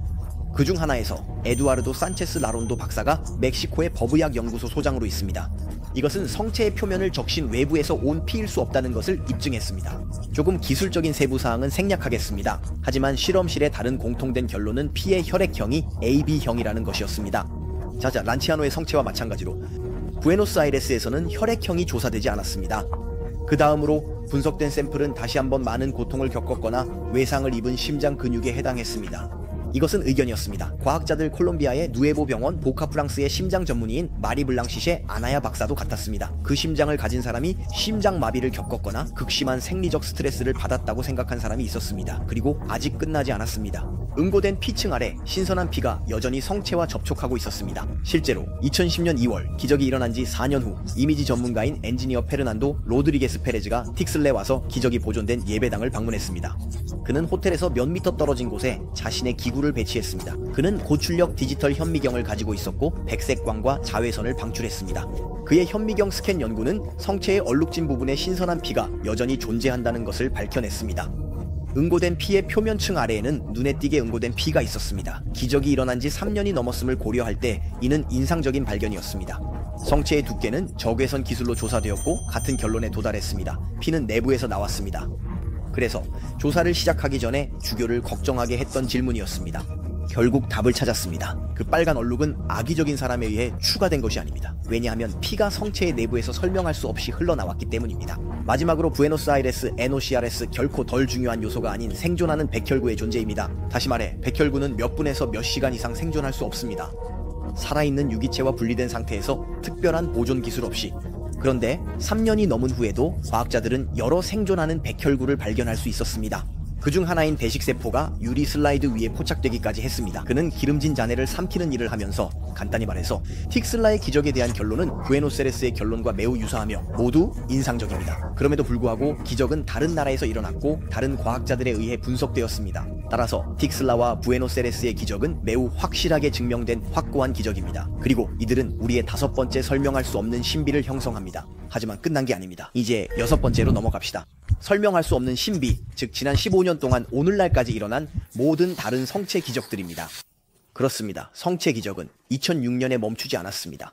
2008년에 발생한 확실한 사례를 소개하겠습니다. 2013년에 발생한 또 다른 확고한 사례도 있습니다. 불과 몇 년 전 발생한 다른 가능성 있는 사례도 소개하겠습니다. 이번에는 우리는 소콜카에 있습니다. 폴란드 20,000명의 주민이 사는 작은 도시에서 2008년 10월 12일 이번 일요일 성 안토니오 성당에서 8시 30분 미사가 젊은 사제 필리프 즈드로우스키 신부에 의해 집전되고 있습니다. 그는 성체 배포를 위해 야체크 잉길레비츠 신부의 도움을 받습니다. 성체를 받는 신자 중 한 명이 바닥에 떨어진 성체를 발견합니다. 이는 한 사제가 그녀가 도착하기 몇 분 전에 떨어뜨린 것 같습니다. 아무 말 없이 그 여성은 야체크 신부의 다리를 만지고 눈빛으로 성체가 놓인 계단을 가리킵니다. 신부가 그것을 주워들지만 더럽기 때문에 소비하지 않기로 결정하고 대신 물이 담긴 바스큘럼에 담그기로 합니다.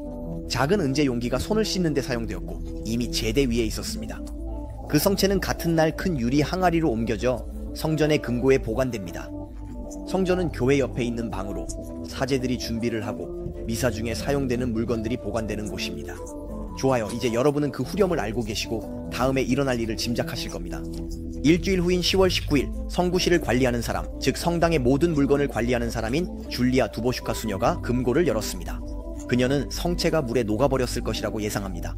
그녀는 항아리를 들여다보는데 물은 완벽하게 맑은 상태입니다. 하지만 물의 일부가 아직 녹지 않고 있으며 1cm x 1.5cm 크기의 피 같은 붉은 덩어리로 부분적으로 덮여 있는 것을 보고 매우 놀랍니다. 줄리아 수녀는 즉시 교회의 책임자인 스타니스와프 그니스코 신부를 호출합니다. 그는 유일하게 금고 열쇠를 가지고 있는 사람입니다. 주교는 빠르게 상황을 알게 되고 성체를 안전하게 보관해달라고 요청합니다. 10월 30일 남은 성체는 코르포랄이라고 불리는 작은 천 위에 놓입니다. 그 위에는 매우 눈에 띄는 빨간 십자가가 수놓아져 있습니다. 성체는 2009년 1월 중순의 분석을 위해 제거될 것입니다. 그리고 오늘 몇 년이 지난 지금도 십자가의 팔과 섞인 빨간 피 자국이 있는 천을 여전히 볼 수 있습니다. 수노화진 2009년 1월 7일 주교의 요청에 따라 성체가 검토됩니다. 저는 여러 가지 흥미로운 점을 기록했습니다. 우선 비알리스톡 대학교, 즉 지역대학교의 두 전문가가 성체의 잔여물을 조사하기 위해 선택됩니다. 그리고 이런 이력서를 본 적이 거의 없다고 말해야 합니다. 첫 번째 전문가인 스타니스와프 숄코프스키 교수는 펍메드에서 국제적으로 인정받는 286개의 과학 논문을 발표했습니다. 펍메드를 모르는 사람들을 위해 말씀드리자면 펍메드는 건강과 의학에 관한 많은 기사와 과학 연구를 찾을 수 있는 웹사이트입니다. 의사와 연구자들을 위한 거대한 온라인 도서관과 같고 세계에서 가장 인정받는 사이트 중 하나입니다. 성체를 조사하기 위해 선택된 또 다른 과학자는 마리아 엘비에티아 소바니악 로토시카 교수입니다. 그녀는 파브메드에 100편 이상의 논문을 발표했습니다. 흥미로운 점은 로토시카 교수님이 혈전처럼 보이는 작은 샘플을 채취할 때 그녀는 샘플의 출처를 알지 못합니다. 그녀가 채취한 것과 함께 여전히 하얀 성체의 일부도 함께 있어 혈전과 분리할 수 없는 상태입니다. 그리고 다시 두 연구자가 독립적으로 얻은 결론은 놀랍습니다. 그들의 보고서에 따르면 샘플은 심장 조직입니다. 적어도 살아있는 유기체의 모든 조직 중에서 심장 조직이 가장 비슷하다고 합니다. 대체로 이건 심장 조각이에요. 그리고 그들은 이 심장 근육 세포가 임박한 죽음의 맥락에서의 심장 세포라고 명시합니다. 처음 이걸 읽었을 때 이해하지 못한 좀 빨리 지나쳤어요. 그럼 다시 해볼게요. 우리는 죽은 사람의 심장에 대해 이야기하는 것이 아니라 살아있는 심장에 대해 이야기하고 있습니다. 이 부분에 대한 과학적 설명은 생략할게요. 하지만 더 알고 싶은 분들을 위해 어쨌든 제가 이 비디오에서 말씀드린 내용의 대부분은 프랑코 세라핀이라는 심장 전문의의 조사에서 나왔습니다. 그는 성체 기적에 대해 연구했습니다. 그리고 심장 전문의가 예수를 조사하다 책을 썼습니다. 프랑스어 버전이 곧 출시될 예정입니다. 링크는 설명해 드릴게요. 소콜카의 이 기적에서 또 하나 놀라운 점은 심장 섬유, 즉 인간의 심장 조각과 성체의 물질, 즉 구체적으로 말하자면 밀가루와 물로 만들어진 것, 이 두 가지가 설명할 수 없는 방식으로 서로 접촉하고 있었던 점이었습니다. 마치 얽혀 있는 것처럼요. 두 물질 간의 높은 수준에 밀접하고 미세한 상호 침투는 주목할 만하며 현재 인간이 설계한 어떤 종류의 도구로도 실현할 수 없는 것입니다. 어쨌든 로토시카 교수님이 강조한 것은 이 샘플이 인간에 의해 만들어질 수 없다는 것을 증명하는 농어였습니다. 마지막으로 부에노스아이레스나 틱슬라와 오랜 후에도 성체와 심장 조각이 물속에서 보존되고 있다는 것은 설명할 수 없는 일입니다. 자, 이제 5년 더 나아갑니다. 이제 크리스마스 날입니다. 2013년 여전히 폴란드에 있지만 이번에는 나라의 반대편 레니카에서입니다. 여기 소콜카에서 일어난 것과 유사한 사건이 발생합니다. 성체가 바닥에 떨어지고 물이 담긴 성배에 넣어져 녹게 됩니다. 2014년 1월 5일 한 신부가 붉게 변한 성체의 일부가 나머지 부분에서 떨어져 나간 것을 발견합니다.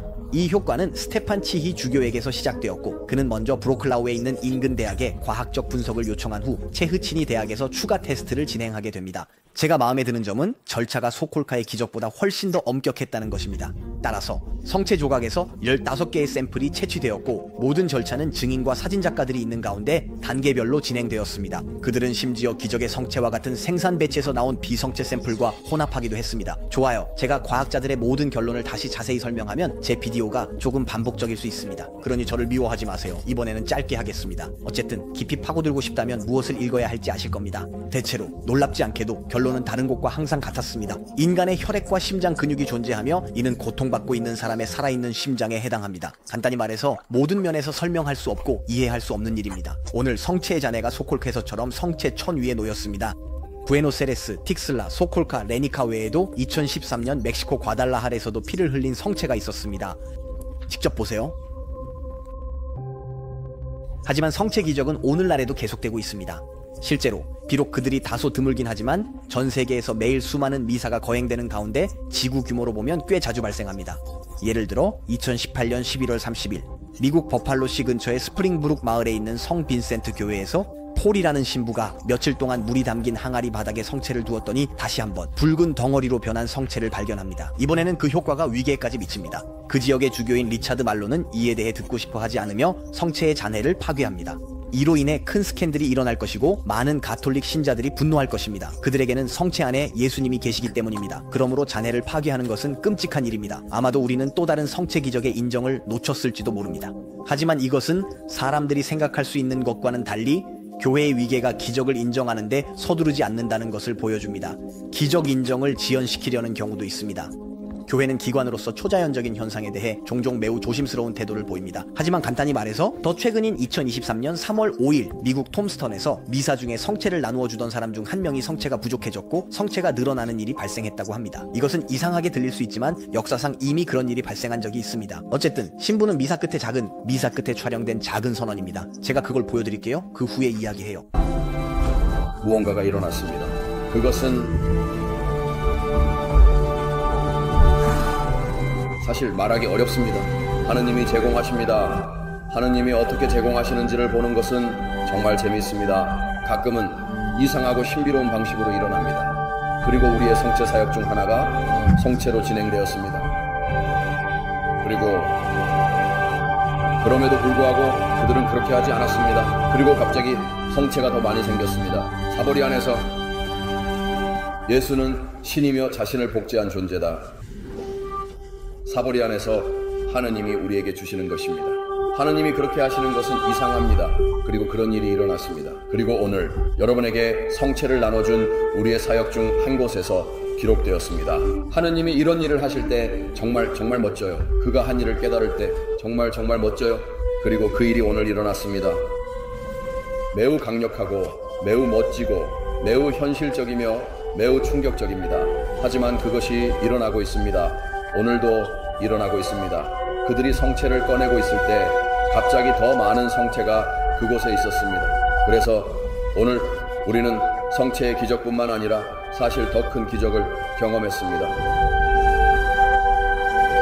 보시다시피 확실히 우리가 이전에 여러분에게 소개한 다른 기적들에 비해 구체적인 증거가 덜합니다. 하지만 이 사제가 거짓말을 할 이유가 무엇인지 고려해야 합니다. 자신의 상급자에게 책임을 져야 하고 주교들은 초자연적인 것에 대해 의심이 많습니다. 아무 말이나 하면 심각한 처벌을 받을 위험이 있다는 것을 알고 있습니다.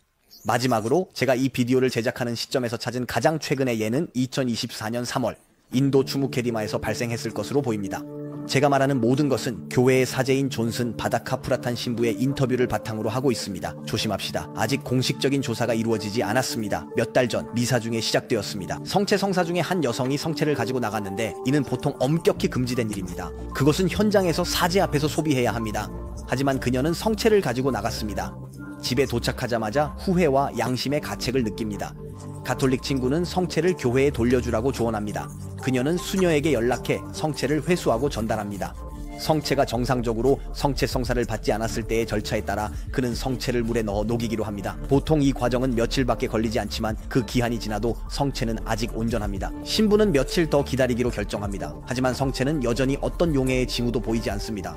2024년 3월 24일 부활절 일주일 전 존슨 신부는 다시 확인해보니 물이 어두워지고 성체 위에 딱지가 생겼습니다. 코를 부수려고 하자 신선한 피와 비슷한 물질이 나옵니다. 신부는 충격을 받아 이례적인 현상을 목격하고 있다고 결론짓습니다. 그는 즉시 자신의 주교인 제임스 토필 주교에게 알립니다. 주교가 원한다면 과학적 분석을 포함한 조사를 시작할 수 있습니다. 계속해서 어쨌든 오늘 우리는 이 현상의 사진을 가지고 있습니다. 이건 우리가 가진 가장 최근의 성체 기적일 수 있습니다. 사실 아니에요. 이 영상을 녹화한 후 몇 달이 지났고 보시다시피 저는 새로운 스튜디오에 있습니다. 그런데 또 다른 성체 기적이 있었습니다. 더 최근에는 불과 몇 주 전의 일인데 제가 여러분께 말씀드려야 했습니다. 2024년 8월 10일 토요일 콜롬비아 보고타의 산 호아킨 성당에서였습니다. 여기 300명이 성체에 대한 경배 시간에 참석했습니다. 루벨 줄루아가 신부가 주재했는데 신부가 성체를 가지고 제대에 놓으러 들어올 때 무슨 일이 일어났는지 보세요. 성체가 성체 성사 기구의 중앙에 위치해 있었고 마치 뛰는 심장처럼 뛰었습니다. 한 신자가 그 장면을 촬영할 수 있었습니다. 성체가 분명히 뛰는 모습을 볼 수 있습니다. 줄루아가 신부는 매우 감동하여 눈물을 흘리기 시작했습니다. 그리고 수많은 분들이 그 기적을 보며 여러 분 동안 감동의 눈물을 흘렸습니다. 많은 사람들이 감동의 눈물을 흘렸습니다. 간단히 말해서 지금까지 잘 따라오셨다면 성체 기적은 수세기 동안 매우 빈번하고 다양하게 발생해 왔습니다. 그렇지만 조금만 더 살펴보면 완전히 문서화된 매우 확실한 사례들이 많이 있습니다. 물리학의 법칙에 따르면 완벽하게 설명할 수 없는 한마디입니다. 하지만 이 조사를 마치기 전에 성체 기적과 관련된 7번째 설명할 수 없는 신비를 살펴보겠습니다. 성인들과 신비가들의 삶에서의 성체 기적에 관한 것입니다. 2000년 동안 많은 가톨릭 신자들이 성인으로 불렸습니다. 성인들은 하나님과 예수님을 깊이 사랑하는 남자와 여자들로 오직 살았고 삶 내내 하나님에 대한 사랑을 보여주었습니다. 그리고 다른 이들에게는 모범적입니다. 한 기독교인이 죽고 분명히 성스러운 삶을 살았다면 가톨릭 교회는 그의 죽음 이후에 그를 성인으로 시성하기로 선택할 수 있습니다. 성인으로 선언하는 것입니다. 가톨릭. 하지만 물론 공식적으로 교회에 의해 인정받지 않은 성인들도 있습니다. 잊혀진 사람들이 많지만 그들 중에는 하나님의 친구들이 있었습니다. 어쨌든 가톨릭 교회에 의해 공식적으로 인정받은 성인들은 종종 성체 안에 계신 예수님을 사랑하는 사람들이었습니다. 여러분, 제가 소개해서 말씀드린 카를로 아쿠티스를 기억하시나요? 그는 큰 지혜와 하나님에 대한 사랑을 가진 젊은이였고 겨우 15세의 성체 기적에 대한 큰 전시회를 만들었습니다. 그는 성체를 사랑하는 사람이었고 중학교에 다닐 때 매일 미사에 갔습니다. 그가 가족과 함께 고속도로에서 차를 탈 때 말 중 하나입니다. 성체는 하늘로 가는 고속도로입니다. 우리가 성체를 더 많이 영하면 예수님과 더 비슷해질 것입니다. 이 땅에서 우리는 천국의 맛을 볼 수 있습니다. 매일 성체에 가까이 다가가면 우리는 곧 천국으로 향하게 됩니다. 태양 앞에 서면 우리는 태닝이 됩니다. 우리가 예수님 성체 앞에 서면 우리는 성인이 됩니다. 그는 그렇게 젊고 조숙하게도 성체 안에 계신 예수님을 향한 미친 사랑을 이미 가지고 있었고 2006년에 겨우 15세의 나이에 너무 일찍 세상을 떠났습니다. 그는 바로 가톨릭 교회에 의해 시성되었습니다.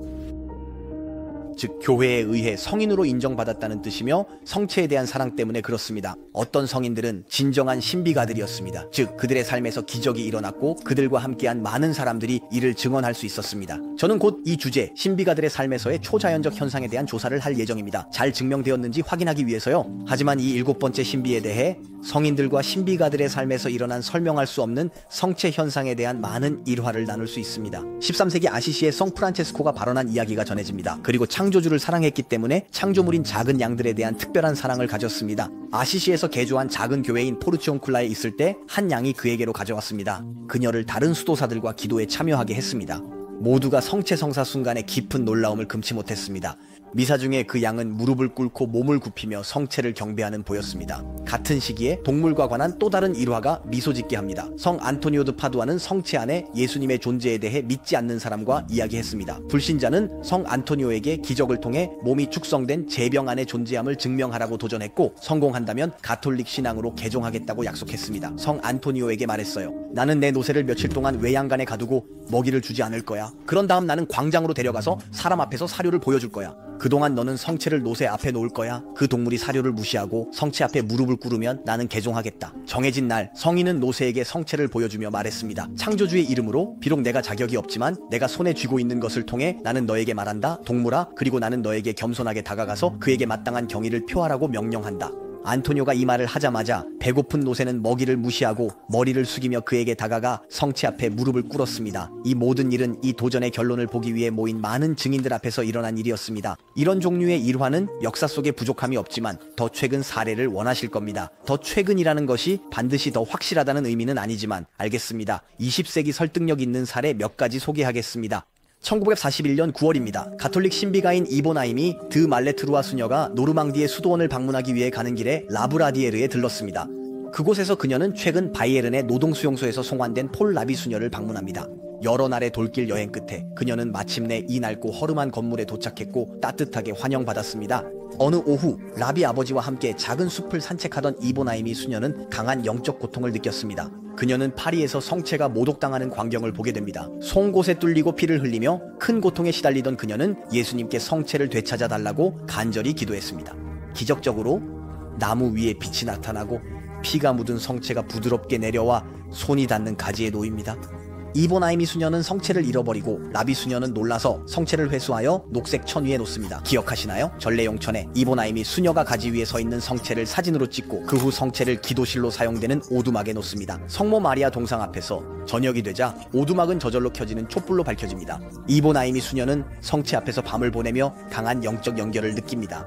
이 기적은 화면에서 볼 수 있는 사진들과 현장에 있었던 사람들의 증언에 의해 입증됩니다. 사진들은 분명히 피가 묻은 성체를 보여주며 이 이미지는 사건 직후에 촬영되었습니다. 이보나임이 수녀 자신에 의해. 그런데 사진으로 찍힌 기적에 대해 말하자면 1962년 스페인 가라반달에서도 또 다른 예가 있습니다. 4명의 소녀들이 성모님의 방문을 주장합니다. 5월부터 사제가 없을 때 천사가 그들에게 성체를 주고 있다고 합니다. 순례자들이 소녀들의 움직임을 보지만 성체는 여전히 보이지 않습니다. 하지만 모든 것이 7월 18일에 변합니다. 그날 아침 2시 30분쯤 콘치타의 집 근처 골목에 많은 사람들이 모였습니다. 4명의 아이들은 그날 밤 콘치타의 성체 성사가 있을 때 성체가 보일 것이라고 발표했습니다. 호세는 벽돌공으로 그녀를 지켜보고 있습니다. 사람들에 의해 짓눌릴까 두려워서입니다. 콘치타는 루시아와 함께 창문으로 축제를 지켜봅니다. 갑자기 그녀는 황홀경에 빠져 내려가고 거리로 나옵니다. 그녀는 무릎을 꿇고 미소를 지으며 입을 열고 혀를 내밉니다. 사람들이 그녀를 주목하고 콘치타의 혀 위에 깨끗하고 잘 형성된 성체가 나타나는 것을 봅니다. 그들은 나타남의 순간성에 놀라움을 느낍니다. 콘치타의 혀는 움직이지 않고 마르고 깨끗합니다. 그리고 갑자기 성체가 나타납니다. 성체는 콘치타의 혀 위에 마치 쟁반 위에 놓인 것처럼 보입니다. 시간이 지남에 따라 성체는 커지고 살아있는 듯 보이며 내부에서 빛나고 크기가 변하는 것처럼 보입니다. 사진도 촬영될 예정입니다. 화면에서 보시는 것처럼 교회는 가라반달의 사건에 대해 결코 확정적인 입장을 밝히지 않았습니다. 따라서 조심하는 것이 좋을 것입니다. 곧 또 조사할 것입니다. 성체와 관련된 이런 종류의 기적, 천사가 신자에게 성체를 가져다주는 일은 가라반달에서만 일어난 것이 아닙니다. 이런 현상은 19시 마리 베르틴 부퀴용 수녀, 로잘리 푸트, 20시초 테레사 팔미노타와 같은 여러 신비가들에게 자주 발생했습니다. 최근에는 1983년에 별세한 프랑스의 생포로즈 쇼팽에게도 일어났습니다. 유사한 기적적인 성체 성사로 1995년부터 한국 나주에서 발생한 사건들이 있습니다. 그곳에서는 성모님을 중심으로 19건의 성체 기적이 일어났다고 전해집니다. 눈물, 줄리에게 나타났다고 하는 환영. 그중 하나는 9월 22일에 일어났습니다. 1995년 9월 도시에서 남쪽으로 20km 떨어진 성모님의 산에서 로만 다닐락 주교는 알로이시우스 창신부와 함께 줄리아와 많은 신자들이 지켜보는 가운데 야외 미사를 집전합니다. 이 미사 중에 믿을 수 없는 변화가 일어납니다. 성체 성사 중에 다닐락 주교는 줄리에게 성체를 주는데 그것이 즉시 살아있는 살로 변해 점차 피로 물든 심장의 형태를 취합니다. 군중은 경악하고 증인들, 그 중에는 호세핀 신부도 포함되어 성체가 살과 피로 변하는 모습을 지켜봅니다. 그런 일이 있었습니다. 화면에서 보실 수 있는 여러 사진들입니다. 미사 후 줄리아는 성체의 두께와 질감 때문에 삼키는데 어려움을 겪었다고 털어놓습니다. 그녀는 또한 입안에서 피의 맛을 느낍니다. 다닐락 주교는 감명을 받아 줄리에게 가까운 기적의 샘물로 물을 마시라고 요청합니다. 그녀의 입술 모서리에서 나온 약간의 피가 그녀의 손가락에 보입니다. 이 기적은 다닐락 주교의 증언을 포함하여 맹세한 증언들에 의해 입증됩니다. 성체의 변화를 확증합니다. 이 사건들을 개인 계시로 봅니다. 그 말은 믿을 필요는 없습니다. 하지만 그는 관찰된 성체 현상들이 여러 주교를 포함한 많은 증인들에 의해 인식될 수 있는 실제 사실임을 강조합니다. 두 번째 기적이 일어납니다. 또한 고통스러운 병을 앓고 있는 한 여성의 즉각적인 치유가 있었습니다. 이 초자연적인 사건들은 사진과 비디오 증거에 의해 확인되어 신자들의 믿음을 강화하고 성체의 힘을 증명합니다. 그리고 그 후 몇 달 몇 년 동안 이와 유사한 현상이 거의 20번 더 일어날 것입니다. 다시 말해 교회에서 확정적인 선언은 없습니다. 그냥 조심해야 합니다. 성체만으로만 먹고 사는 여러 신비가들도 있습니다. 예를 들어 20세기 독일 가톨릭 신비가 테레사 노이만입니다. 30년 이상 음식을 먹지 않았다고 합니다. 정기적으로 황홀경에 빠졌고 피가 흘렀습니다. 마치 십자가에서 예수님의 고통을 겪는 것처럼요. 여러 의사들에 의해 면밀히 관찰되었습니다. 1927년 그녀는 예를 들어 14일 14밤 동안 감시를 받았고 아무것도 섭취하지 않았습니다. 매일 작은 조각의 성체를 제외하고는 그녀의 체중이 실험의 시작과 끝에서 동일했다는 것입니다. 우리는 어쩌면 14일 동안 먹지 않고 지낼 수 있지만 분명히 마시지 않고는 지낼 수 없고 체중을 잃지 않고는 더욱 불가능합니다. 실제로 그녀가 먹지 않았다는 것을 증명한 아마도 그녀의 생애 동안 수천 명의 방문객들이 그녀를 찾아왔다는 이유일 것입니다. 아무리 어리석게 들려도 말해야 아무도 그녀가 음식을 먹거나 음식을 샀거나 심지어 화장실에 가는 것을 본 적이 없습니다. 그녀에게 살고 있냐고 물으면 그녀는 산다고 대답했습니다. 그녀는 성찬식에 참여했습니다. 반면에 어떤 이유로 그녀가 사제가 없어서 성체를 받을 수 없을 때 그녀는 기력이 떨어졌습니다. 성체가 그녀의 일상적인 생명 에너지를 진정으로 담고 있는 것처럼 나는 음식을 먹지 않고 사는 신비가들의 사례를 조사를 할 것입니다. 여러분은 잘 기록된 사례들이 많았다는 것을 보게 될 것입니다. 놓치지 않으려면 구독하세요. 많은 신비가들도 가끔 성체를 초자연적으로 영성체할 때 받았습니다. 성체가 사제의 손에서 날아올라 성체를 영성체하는 사람의 입으로 직접 들어갔습니다. 이런 종류의 현상은 17세기 알비의 한 프랑스 수녀 마리아 안젤리크 드라크라브에게도 일어났습니다. 증인들이 증언했습니다. 1683년 크리스마스 이브에 수녀가 성체를 영성체하기 위해 격자에 다가갔을 때 성체가 사제의 손에서 빠져나와 그녀의 입술 위에 스스로 놓였습니다. 수녀는 그 기적을 목격했고 여러 사람들도 마찬가지였습니다. 그 소문은 도시 전역에 빠르게 퍼졌고 그 사실을 목격한 사제는 공개적으로 이를 확신시켰습니다. 최근에는 20세기 신비가 마리 로망의 입으로 성체가 빠져나가 직접 들어간 것을 느꼈다고 주장하는 사제들의 증언이 약 10건 정도 있습니다. 하지만 실제로 원거리에서의 성체 영성체 사례는 역사적으로 심지어 최근에도 매우 흔합니다. 제가 말씀드리는 내용을 뒷받침할 자료를 원하신다면 읽어야 합니다. 조아킨 부플레의 책 신비적 삶의 비범한 현상 백과사전은 3권으로 구성되어 있습니다. 놀라운 것은 일부 신비가들이 성체의 잔에서 피로 변하는 포도주를 원거리에서 마셨다는 것입니다. 이는 그렇습니다. 그래서 한 사제가 18세기 이탈리아의 성녀 마리 프랑수아 데 쌍플레에 대해 증언하고 있습니다. 그녀는 가끔 몇 방울만 마셨지만 내가 그녀에게 질문하고 확인하기에 충분했습니다. 한번 그녀가 거의 반을 마셨을 때 나는 성체의 내용물 중 일부가 없어진 것을 기록했고 매우 놀랐습니다. 1912년에 세상을 떠난 마리아 그라베 카를로 수녀도 그랬습니다. 그녀의 증언이 있습니다. 마리아 수녀는 빛나는 모습이었고 무슨 일이 일어났는지 물었습니다. 대답했습니다. 고해 사제는 미사에서 잔을 들었을 때 포도주가 줄어든 것을 보았고 제단에 떨어졌는지 살펴보았습니다. 하지만 소용이 없었어요. 저는 그것을 마셨고 성체에 하지만 저는 이 모든 일이 어떻게 일어났는지 모르겠어요. 실제로 성체의 초자연적 현상은 성인들과 신비가들의 삶에서 너무나 많아서 이 주제만으로도 2시간 이상의 조사 내용을 채울 수 있을 것입니다. 댓글로 말씀해주세요. 이 주제에 관심이 있으시다면 왜 안 되겠어요? 이 주제로 비디오를 더 만들 수 있습니다. 지금 여러분이 기억할 수 있는 것은 이러한 현상들의 엄청난 다양성입니다. 모든 시대, 모든 나라에서 하나님을 사랑하는 남녀들 사이에는 성체성사에 현존하는 예수님에 대한 큰 재미있긴 한데 저는 실망했어요. 왜냐하면 표면에만 머물렀던 것 같은 느낌이 들거든요. 제가 장담합니다. 답답했어요. 저는 많은 사례를 발견했지만 이 비디오에서는 몇십 건의 사례만 이야기할 수 있었습니다. 최대한으로 오래 지속되지 않도록 하려는 거죠. 만약 더 깊이 파고들고 싶다면 매우 확실하고 입증된 다른 많은 사례들을 발견할 것입니다. 솔직히 말해서 정말 많아서 미쳤어요. 결국 제가 몇 가지 사례만 이야기했지만 우리가 가진 모든 요소와 제가 여러분께 제시한 것들을 고려할 때 예수님이 실제로 성체 안에 존재하신다는 것은 매우 가능성이 높아 보입니다. 제가 여러분께 제시한 주장은 이미 충분합니다. 우리가 스스로에게 정직하고 현실을 받아들인다면 충분합니다. 사실 예수님은 그의 삶에서 매우 명확하게 말씀하셨습니다. 그리고 저는 요한복음 6장에 있는 이 구절을 여러분께 읽어드리고 싶습니다. 중요한 부분이 다가옵니다. 시작하기 위해 이 구절을 읽어드릴게요. 예수님이 그들에게 대답하셨습니다. 나는 생명의 빵입니다. 내게 오는 자는 배고프지 않을 것이다. 나를 믿는 자는 결코 목마르지 않을 것이다. 하지만 제가 이미 말씀드렸듯이 여러분은 보았지만 여전히 믿지 않으시네요. 그리고 조금 더 나아가면 나는 생명의 빵입니다. 광야에서 여러분의 조상들은 만나를 먹었지만 그들은 죽었습니다. 하지만 하늘에서 내려오는 빵은 먹는 자가 결코 죽지 않을 그런 빵입니다. 나는 하늘에서 내려온 살아있는 빵입니다.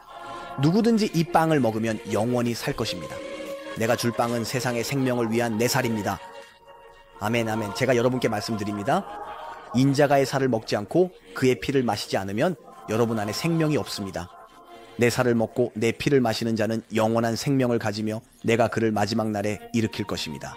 실제로 내 살은 진정한 양식이고 내 피는 진정한 음료입니다. 내 살을 먹고 내 피를 마시는 자는 나 안에 거하고 나도 그 안에 거합니다. 마찬가지로 살아계신 아버지께서 나를 보내셨고 나도 아버지로 인해 살아갑니다. 나를 먹는 자도 나로 인해 살 것입니다. 이것이 하늘에서 내려온 빵입니다. 그것은 조상들이 먹었던 빵과는 다릅니다. 그들은 죽었습니다. 이 빵을 먹는 자는 영원히 살 것입니다. 1935년 7월 8일 20세의 젊은 기자 앙드레 프로사르가 파리의 한 예배당 문을 우연히 열게 됩니다. 아버지 루이 오스카 프로사르드에 의해 무신론으로 자랐습니다. 아버지는 공산주의자 프리메이슨이었습니다. 따라서 앙드레는 신에 대한 생각에 대해 극도로 회의적이고 무관심합니다. 예배당에 들어서자 그는 성체에서 나오는 강렬한 빛을 보게 됩니다. 이 밝음은 깊이 있는 영적인 빛으로 변합니다. 10분 후 나가면서 그는 친구에게 나는 가톨릭 신자야 라고 말합니다. 즉시 성체 안에 예수님 앞에서 실제 존재를 느끼며 회심했습니다. 하나님과의 이 만남은 매우 강력하여 후에 나는 플라타너스 나무를 만난 것처럼 하나님을 만났다고 선언할 것입니다. 1987년 프랑스 아카데미에 입회하기 전에 자신의 증언을 담은 책 하나님은 존재합니다. 나는 그를 만났습니다를 썼습니다. 전혀 순진하거나 믿기 쉬운 사람이 아니었습니다. 그의 완전하고 즉각적인 회심 그리고 생애의 마지막까지 어떤 망설임도 없이 이어진 것은 성체 안에 예수님의 존재를 추가로 증명하는 것입니다. 왜냐하면 실제로 성체의 기적들은 정말 아름답습니다. 예수님이 성체 성사 안에 계시다는 믿음을 강화. 하지만 지금 중요한 것은 우리가 직접 예수님과의 개인적인 만남을 갖는 것입니다. 그분은 성체 안에 계십니다. 중요한 것은 우리가 스스로 성체와의 관계를 살아가는 것입니다. 왜냐하면 만약 하나님 자신이 이렇게 작은 빵 조각 안에 계시다면 우리는 그걸 그냥 지나쳐서는 안 됩니다.